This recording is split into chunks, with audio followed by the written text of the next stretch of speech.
Hello friends, तो कैसे हैं आप सब। आज हमारा day 3 of 30 days series of business communication unit first हमारी चल रही है। पिछली जो हमारी वीडियो थी उसके अंदर हमने कंप्लीट किया था प्रिंसिपल्स ऑफ इफेक्टिव कम्युनिकेशन। तो अगर आपने वो वीडियो नहीं देखी है तो उसका जो लिंक है वो डिस्क्रिप्शन के अंदर है, आप लोग जाके चेक कर सकते हैं। आज हम कंप्लीट करेंगे dimensions of A communication. Dimensions of a communication refers to the various aspects that influence how messages are conveyed and understood between individual or group. Here are the key dimensions of a communication. सबसे पहले है हमारी content dimensions. These refers to the actual information being communicated. It includes the fact, ideas and opinion that are shared.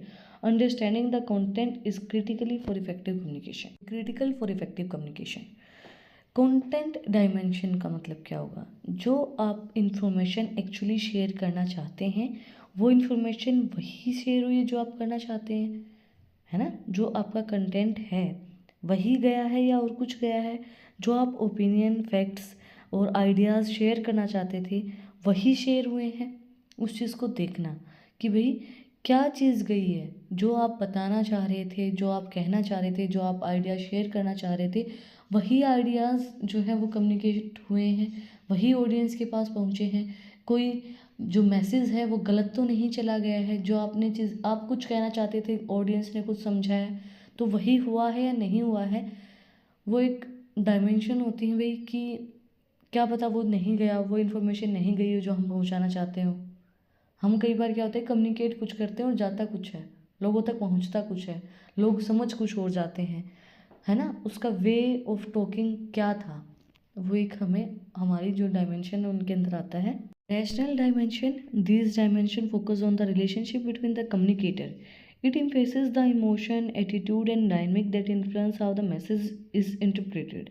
For example, the same message can be perceived differently depending on the relationship between the sender and receiver.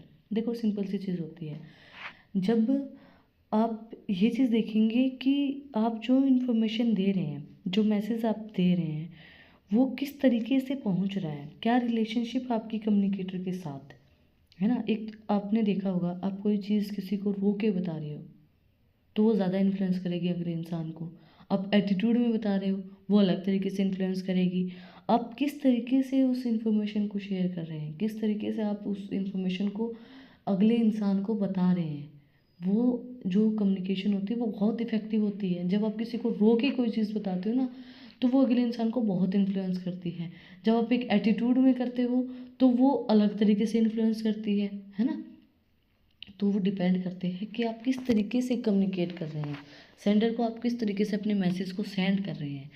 आपने देखा होगा आपके अगर आप कोई text करके कोई message बता रहे हो ज़्यादा इफेक्टिव नहीं लगेगा। जब आप किसी को फ़ोन पे बताओगे, फ़ोन पे बताने से ज़्यादा उससे ज़्यादा इफेक्टिव कहाँ लगेगा, फेस टू फेस लगेगा। जब आप उसको वो चीज़ सामने से बताते हो। देखो आपने देखा होगा कि लोग क्या करते हैं कि कोई भी सरप्राइज़ प्लान करते हैं तो वो वेट करते हैं कि अगला इंसान का क्या रिएक्शन होगा, उसकी फेस को देख के कि भाई वो क्या रिएक्ट करेगा, अच्छा करेगा, बुरा करेगा।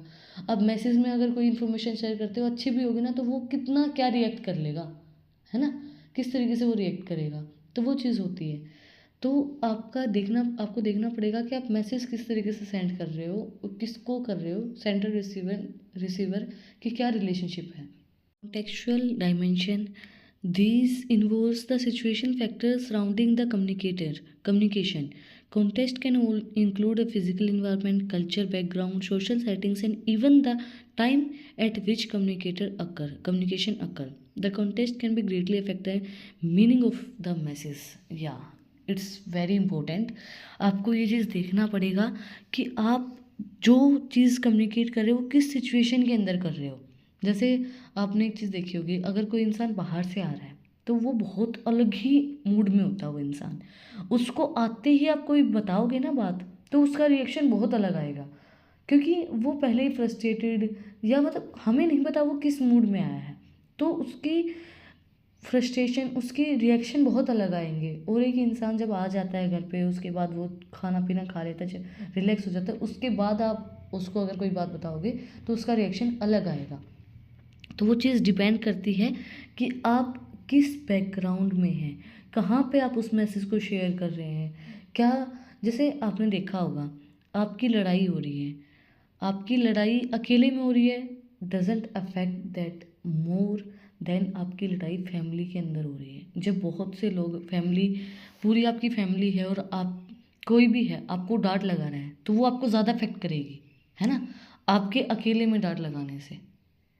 ये चीज़ आपने देखी होगी ना कि जब आप फैमिली के साथ होते हो और वहाँ पे कोई आपको चिल्ला के बोला, डांट लगा रहा है, तो वो आपको ज़्यादा अफेक्ट करेगी क्योंकि लोग देख रहे हैं। और जब आप अकेले में हो, आपको कोई डांट लगा रहा है, तो इतनी ज़्यादा अफेक्ट नहीं करेगी आपको। तो वो चीज़ डिपेंड करती है आप कहाँ पे बात कर रहे हो, तरीके से आप अपने मैसेज को सेंड कर रहे हैं, बता रहे हैं। Channel dimension. These refers to the medium through which communication take place, such as face-to-face, conversation, phone call, emails, or social media. Different channel can affect how the message is received and understood.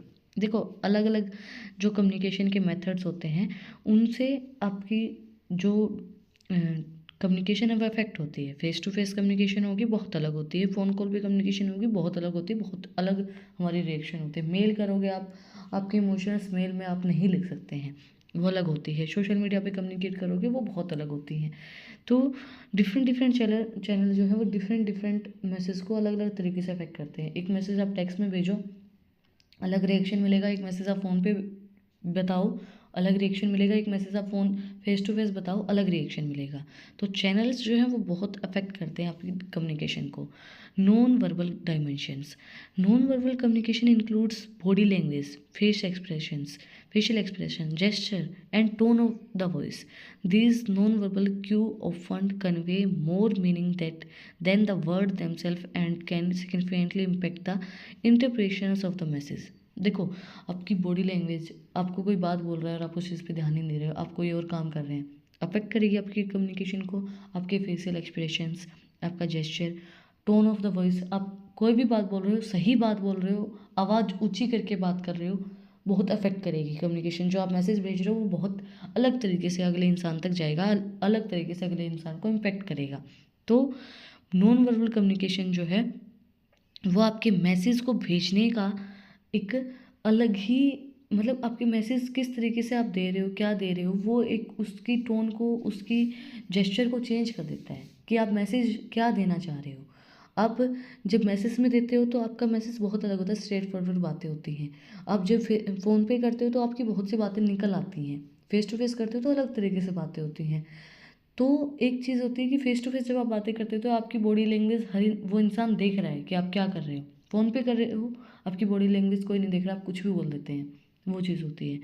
But वो affect होती हैं वो communication के ऊपर, क्योंकि आपका message बहुत अलग तरीके से जाएगा। फिर आपकी टोन क्या है, आप ऊंचा किस तरीके से बोल रहे हो, आपकी आदत है ऊंचा बोलने की, आपकी आदत है इस तरीके से बात करने की, बट अगले इंसान को उस चीज़ का नहीं पता है, तो वो भी आपके मैसेज को अफेक्ट करेगी। आप सही बात भी बोल रहे हो तो अगले इंसान को ये लगेगा यार इतना इस तरीके से उसने मुझे बोला है, चाहे सही बात हो, फिर भी वो नहीं मानने की कोशिश करेगा क्योंकि आपने उसको उस टोन के अंदर बोला है उस चीज़ को। Last but not least, feedback dimension. Feedback is the response from the receiver back to the sender. It can be verbal or non-verbal and help the sender understood whether the message was understood as intended. Effective communication involve a clear feedback loops. देखो dimension के अंदर क्या है कि feedback जो आप दे रहे हैं कि भाई क्या फीडबैक है रिसीवर और सेंडर का, कि भाई हम बोल रहे हैं आपका क्या फीडबैक आ रहा है, आप बोल रहे हैं मेरा क्या फीडबैक आ रहा है, वो आपकी कम्युनिकेशन को बहुत अफेक्ट करता है। वर्बल या नॉन वर्बल आप कुछ भी दे रहे हैं, आपकी बॉडी लैंग्वेज से पता चल जाता है कि आपकी फीडबैक क्या, आपके फेस एक्सप्रेशन से पता चल जाता है कि आप क्या सोच रहे हैं, आपको वो चीज़ जो हम कम्युनिकेट करें वो अच्छी लग रही है, बुरी लग रही है। तो एक इफेक्टिव कम्युनिकेशन के अंदर फीडबैक जो है वो बहुत ज़रूरी होता है। फीडबैक नहीं लोगे आप तो आपकी कम्युनिकेशन सही नहीं हो रही है, गलत हो रही है, एक तरफा हो रही है। That's it for today. आज हमने कंप्लीट की डायमेंशंस ऑफ कम्युनिकेशन। कुछ भी डाउट है, कुछ भी पूछना है तो कमेंट में आप मुझसे पूछ सकते हैं।